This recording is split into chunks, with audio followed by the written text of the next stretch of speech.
صبح بخیر بیننده ارجمند، عبدالله اشرف هستم در خدمت شما. نویدی بامدادی آزادی را طی چند دقیقه بعدی تقدیم شما میکنم.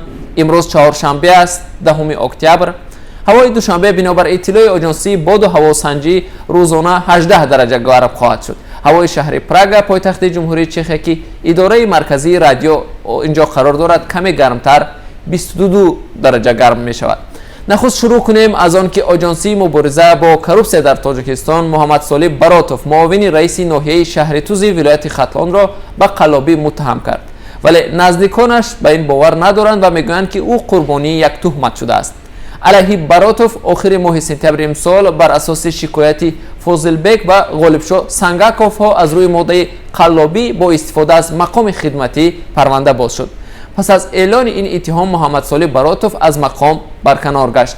آژانسی ضد کروپسیا در خبر رسمی خود گفت محمد صالح براتوف همچون شخصی گمانبر قصداً به سوء استفاده مقام خدمتی عیبدار می شود. به گفته آژانسی براتوف سال 2011 به دو ساکنین ناحیه شهر توس فوزلبک و غالبشاه سنگاکوف وعده داده است که در صاحبی کردن به سرتیفیکات حقوق استفاده برای زمین به آنها مساعدت میکنند. براتوف در طول سالهای 2011-2018 از سنگاکوف ها با وعده حجتگذاری و دادن سرتیفیکات حقوق استفاده زمین 6200 سومونی را گرفته به منفعت خود صرف کرده است. اما عبدالله براتوف برادر محمد صالح براتوف گفت برادرش هیچ وقت رشوه ستان نبود. رویم به خبر دیگر، پلیس شهر مسکو پس از تنفس طولانی بازداشت مهاجران را در روزهای نماز جمعه در نزد مسجدها دوباره آغاز کرده است. نخستین بازداشت‌ها هفته گذشته صورت گرفته بودند. کارمندان پلیس مهاجران را در نزد مسجدها بازداشت و به شعبه پلیس انتقال می‌دهند.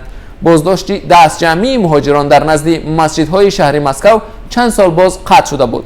کارمندان پلیس در اساس سازش اداره مسلمانان روسیه و رهبریت وزارت امور داخلی این کشور مهاجران را در روزهای نماز جمعه بازداشت نمی‌کردند. به نظر حقوقشناسان این گونه سنجش دست جمعی کارمندان پلیس غیر قانونی است. و بیننده ارجمند خبر دیگر هم که داریم از روسیه است. عبدالمناف نورمگامدوف پدر حبیب نورمگامدوف گفت کانور مکگرگور را بخشیده است. کانور مکگرگور رقیب حبیب در قوه آزمایی UFC و در نشست خبری قبل از آن در نسبت پدر حبیب الفاظ قبیح را استفاده کرده گفته بود که او از رمضان قادیروف رئیس جمهوری چچنستان میترسد و از این رو با او دوستی دارد. عبدالمناف نورمگامدوف پدر حبیب روز 9 اکتبر در صحیفه شخصیش در اینستاگرام نوشت کانور را بخشیدم چون همه چیز گذشت. با آقساقالان و همدیاران عاقلم صحبت کرده به خلاصه رسیدم که به سوی قله‌های نو باید حرکت کنیم. محاربه بدون قاعده حبیب با کانور شب 6 اکتبر در شهر لاس وگاس آمریکا صورت گرفته بود. بعد پیروزی حبیب در بین اعضایان هر دو گروه جنجال و زناشویی برخاست و رفتار جانب‌ها از سوی مقامات ایالت نوادا آمریکا سنجیده می شود. احتمال جریمه و یا حتی از جایزه پولی محروم شدن حبیب وجود دارد. رویم با خبرهای دیگر از آسیا میانه. شوکت میرزیویف پرزیدنت ازبکستان در یک سخنرانیش از وضع کارخانه‌های صنعتی در ولایت فرغانه انتقاد کرده گفته است کلین‌های فرغانه این ولایت را غارت کردند. ناظران سیاست ازبکستان میگویند این گپ‌های شوکت میرزیویف با تاتیانا کریمووا همسر رئیس جمهوری پیشین ازبکستان اسلام کریموف و خواهرش تامارا سابیروا ربط دارد. پسر تامارا سابیروا کارخانه کارکرد نفت فرغانه را اداره میکرد و گپ درباره دزدی میلیون ها دلار در این کارخانه میرود. میرزیویف از عدم کارخانه‌های صنعتی در این منطقه شدیداً تنقید کرد و گفت در 27 سال در فرغانه یگان فابریکه نو ساخته نشد. این کلمش‌ها فرغانه را احاطه کرده هر چی داشت نابود کردند. این هم حقیقت است که آنها پالایشگاه نفت فرغانه را اداره می‌نمودند. بندیت‌های ولایت فرغانه را غارت کردند، گفت میرزیویف. معلوم نیست که چرا حالا میرزیویف تصمیم گرفت تاتیانا کریمووا را پیگیری کند، هرچند چنین رفتار در مورد خانواده کریموف چیزی تازه نیست. دخترش گلنورا کریمووا و لالا تیلویوا کریمووا چند مدت باز تحت نظارت جدی هستند. گلنورا در سالهای اخیر رهبری پدرش به حبس خانگی گرفته شد.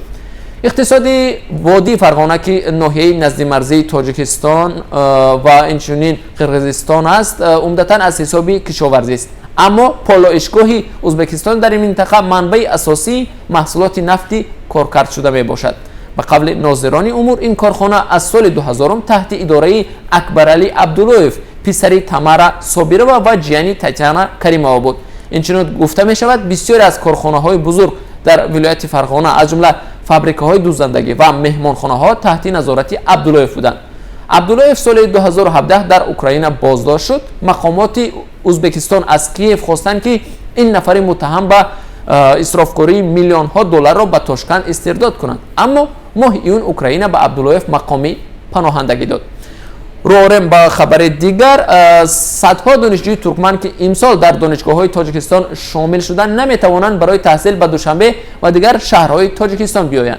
برادر یکی از دانشجویان که امسال به دانشگاه طبی تاجیکستان قبول شده است روز 8 اکتبر به رادیو آزادی گفت برادر او 3 دفعه خواست قبل از شروع تحصیل به دوشنبه برود، ولی مرزبانان ترکمن به او اجازه ندادند که از خاک کشور بیرون شود.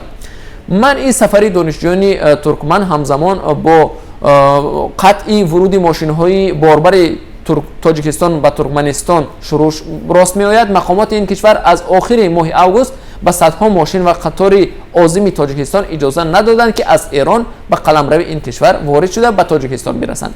روابط دوشنبه و اشخابات طی یک ماه اخیر سرد به نظر می‌رسد. بگذاریم به خبر دیگر.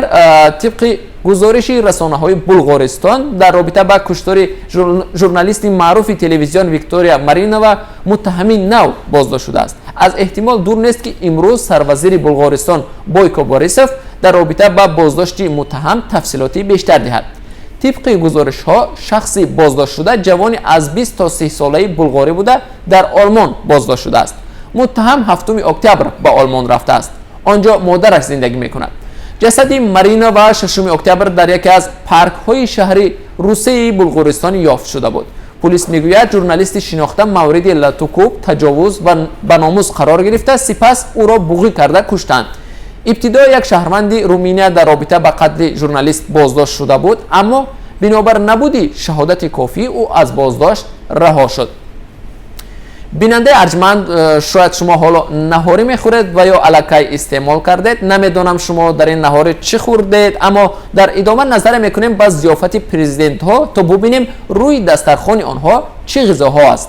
فهرست بانکت پرزیدنت و یا ضیافت دولتی را اشوک مالیک، سخنگوی رئیس جمهوری هند، شام 8 اکتبر در صحیفه خصوصیش در توییتر نشر کرد. پرزیدنت هند یک روز قبل با سفر در تاجیکستان قرار داشت.